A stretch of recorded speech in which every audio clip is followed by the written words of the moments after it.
തൃക്കരിവയിൽ തെരുവുനായുടെ അക്രമം 90-കാരി ഉൾപ്പെടെ 14 പേർക്ക് കടിയേറ്റു.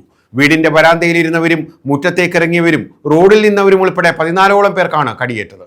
കടിയേറ്റവർ വിവിധ ആശുപത്രികളിൽ ചികിത്സ തേടി. നായയ്ക്ക് പേവിഷബാധ സ്ഥിരീകരിച്ചു.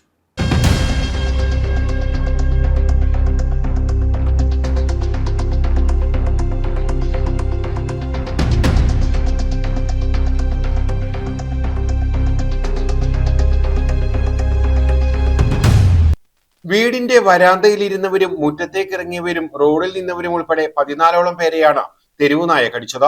മുഖത്തും കൈകാലുകൾക്കും കടിയേറ്റവർ വിവിധ ആശുപത്രികളിൽ ചികിത്സ തേടി. പരിക്കേറ്റവരിൽ കൂടുതലും വയോധികരാണ്. ആളുകളെ ആക്രമിച്ചതിനു പുറമെ വഴിയിൽ കണ്ട മറ്റു നായ്ക്കളെ കൂടി ആക്രമിച്ച നായയെ പഞ്ചായത്ത് അധികൃതർ ഇടപെട്ട് അഞ്ചാലിമൂട്ടിലെ വെറ്റിനറി ആശുപത്രിയിൽ വിവരമറിയിച്ച് നായപിടുത്ത സംഘത്തെ വരുത്തി കാഞ്ഞാവിളി ജംഗ്ഷന് സമീപത്തു നിന്നും പിടികൂടി. നായയ്ക്ക് പേവിഷബാധ സ്ഥിരീകരിച്ചിട്ടുണ്ട്. കാഞ്ഞാവിളി ഭാഗത്താണ് നായയെ ആദ്യം കണ്ടത്. ഇവിടെ വേളിക്കാട് ഭാഗത്ത് വെച്ച് മധു എന്നയാളെ നായ കടിച്ചു.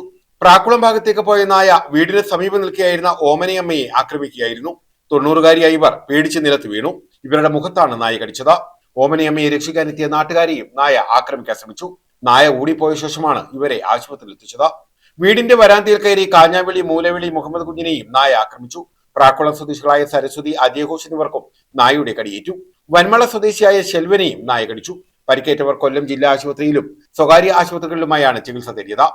ഇതിൽ വന്മള സ്വദേശിയായ ഒരാൾക്ക് വാക്സിൻ അലർജി ഉണ്ടായതിനാൽ പാരിപ്പള്ളി മെഡിക്കൽ കോളേജ് ആശുപത്രിയിലേക്ക് മാറ്റി. പ്രാക്കുളം ബോട്ട് ജെട്ടിക്ക് സമീപം പ്രാത്തോട്ടത്ത് തെരുവുനായ വയോധികയെ കടിച്ചു. ഇവരെ രക്ഷിക്കാനെത്തിയ ഒരാളെയും വീടിന്റെ തിണ്ണയിലിരുന്ന ഒരാളെയും നായ കടിച്ചു. News bureau, Kundara.